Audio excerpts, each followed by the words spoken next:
దేవుని వాక్యం అంటే ఇష్టం లేకపోవడానికి, తృణీకరించడానికి కారణాలు బైబిల్ ఏం చెప్తుందంటే, మొదటిగా వినుటకు మనసును సిద్ధపరచుకుని వారు, వాక్యమందు సంతోషం లేని వారు తృణీకరిస్తారని ఇర్మియా 6:10 చదువుతాం. రెండవదిగా దిద్దుబాటును అసహించుకునేవారు తృణీకరిస్తారు, కీర్తన 50:17. మూడవదిగా మనసంతా గర్వంతో నిండిన వారు దేవుని మాటను అంగీకరించలేరు. ఇలాంటి వారు దేవుడిని ఎంతో బాధ పెడతారని ఇర్మియా 13:17 చదువుతాం.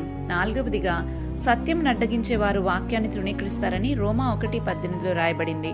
ఐదవదిగా దేవుని మెప్పును కోరక మనుషుల మెప్పును మాత్రమే కోరుకునేవారు దేవుని మాటను తృణీకరిస్తారని యోహాను సువార్త 12:43 ప్రభు అంటారు. మనకు నిత్య జీవాన్ని, ఇహమందు క్షేమాన్ని కలుగచేసే దేవుని మాటను తృణీకరించడానికి ఈ అంశాల్లో ఏవైనా కారణమైనట్లయితే వాటిని గుర్తించి మారుమనస్సు కోసం ప్రార్థించినట్లయితే దేవుని సహాయంతో మనం వీటిలో నుంచి బయటపడి వాక్యాన్ని అంగీకరించగలుగుతాం.